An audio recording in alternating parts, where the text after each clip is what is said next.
안녕하세요. 건강을 소개하는 남자 한남자입니다. 오늘은 오래 살고 싶다면 냉장고에 보관하면 병이 오고 냉장고에 절대로 보관하면 안 되는 음식에 대해 알아보겠습니다. 영상 시작 전에 구독과 좋아요 꼭 부탁드립니다. 첫 번째, 바나나입니다. 바나나는 간식과 식사 대용으로 많은 사람들이 좋아하는 과일입니다. 하지만 보관기간이 짧은 것이 큰 단점입니다. 바나나는 쉽게 색이 변하고 물러서 보관이 매우 어려운 과일입니다. 그렇다고 냉장고에 보관하는 것은 절대로 금물입니다. 냉장 보관을 할 경우에는 껍질이 금방 까맣게 변하고 속이 물러지니 실온에 보관하는 것이 아주 좋습니다. 혹시라도 바나나가 많이 남을 경우에는 냉동고에 얼려서 보관하는 것도 아주 좋은 방법입니다. 두 번째, 토마토입니다. 토마토를 대부분 냉장고에 보관하시는 분들이 많으실 겁니다. 하지만 토마토를 냉장고에 넣으면 그 원래의 맛을 잃어버리게 된다고 합니다. 토마토는 익으면 익을수록 그 본연의 맛을 내는데 냉장고의 차가운 온도는 토마토가 더 익는 것을 막는다고 합니다. 그뿐 아니라 냉장고는 토마토의 질감까지 변형시킨다고 합니다. 그래서 토마토는 반드시 실온에 바구니나 그릇에 담아둬야 합니다.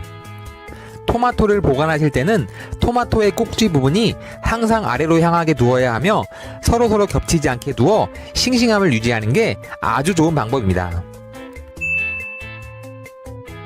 세 번째, 감자입니다. 맛도 좋고 건강에도 좋은 감자는 보관에 특히 유의해야 하는 음식입니다. 냉장고에 넣어두면 감자의 수분이 쉽게 마르고 상온에 두면 금세 싹이 날 수 있으므로 검정 봉지나 공기가 통하는 종이봉투에 담아 서늘한 곳에 보관해야 합니다. 네 번째, 마늘입니다.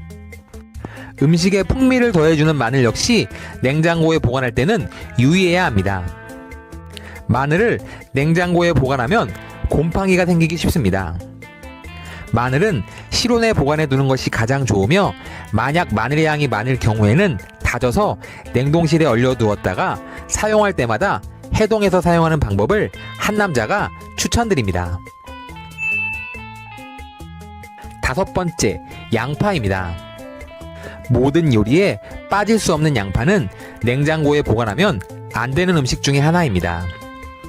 대부분 마트에서 양파를 사면 바로 냉장고에 보관하시는 분들이 있습니다.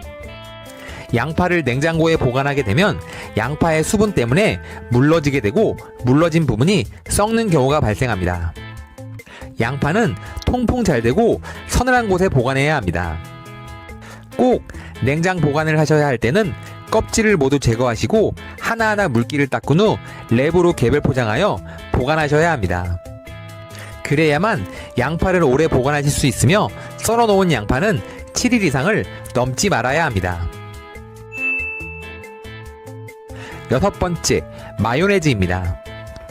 흔히들 케첩과 함께 마요네즈 또한 냉장고에 보관하시는 분들이 상당히 많을 것으로 생각됩니다. 하지만 냉장고에 보관하면 안 되는 대표적인 것이 바로 마요네즈입니다. 그 이유는 마요네즈의 성분 때문입니다. 대표적으로 계란 노른자, 식초, 소금, 식용유 등을 섞어 만들어지는 마요네즈는 냉장고에 저온 상태일 때 성분이 분리된다고 합니다. 성분들의 분리 상태는 마요네즈의 변질을 의미합니다.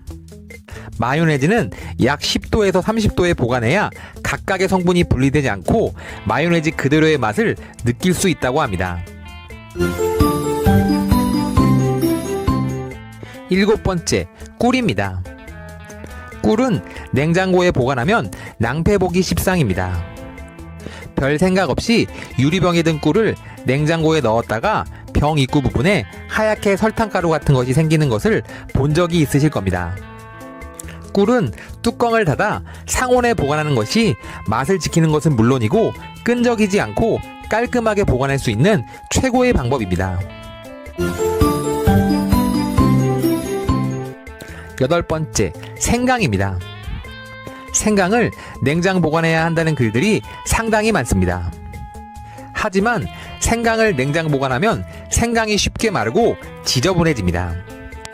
생강은 주방에 햇볕이 들지 않는 곳에 보관하는 게 아주 좋습니다. 하지만 껍질을 벗겨낸 생강은 상온에 두는 것은 좋지 않습니다. 껍질을 벗긴 생강은 깨끗하고 마른 행주로 닦은 후 비닐팩에 넣어 공기를 최대한 빼고 냉장 보관하는 것이 아주 좋습니다. 9번째, 커피입니다.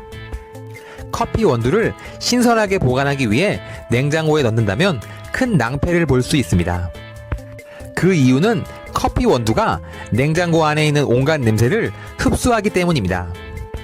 오래된 커피 원두를 냉장고 탈취제로 쓰는 건 좋지만 커피의 맛과 신선함을 유지하려면 서늘하고 어두운 곳에 보관하는 것이 아주 좋습니다.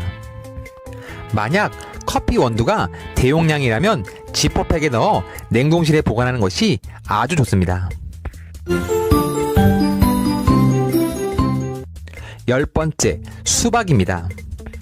수박은 시원하게 먹는 게 가장 맛있는 과일 중에 하나입니다. 하지만 수박은 냉장 보관하면 안 되는 과일 중에 하나입니다. 그 이유는 수박의 항산화 성분 때문입니다. 수박을 냉장 보관하게 되면 항산화 성분이 빠지고 빨리 썩게 된다고 합니다. 따라서 수박을 시원하게 먹으려면 수박의 과육만 잘라 밀폐된 용기에 넣어 냉장 보관하여 가능한 빨리 먹어야 합니다. 이렇게 하면 맛과 시원함 두 개를 동시에 잡을 수 있으니 수박을 가장 맛있게 먹는 최고의 방법입니다. 11번째, 아보카도입니다. 아보카도는 토마토와 마찬가지로 냉장고에 보관하면 숙성이 멈춰버려 더 이상 익지 않습니다. 따라서 아보카도를 냉장고에 보관하는 방법은 잘못된 방법입니다. 만약 익지 않은 상태의 아보카도를 구입했다면 상온에서 먹기 좋게 익을 수 있도록 보관한 후 냉장고에 잠깐 넣어두었다가 먹는 방법이 가장 좋습니다. 오늘은 오래 살고 싶다면 냉장고에 보관하면 병이 오고 냉장고에 절대로 보관하면 안 되는 음식에 대해 알아보았습니다. 지금까지 시청해주신 구독자 여러분들 너무너무 감사하고 진심으로 사랑합니다. 오늘 제 영상이 많이 도움이 되셨다면 구독과 좋아요 꼭 부탁드립니다. 앞으로 더 좋은 영상으로 다시 찾아뵙겠습니다. 진심으로 감사합니다.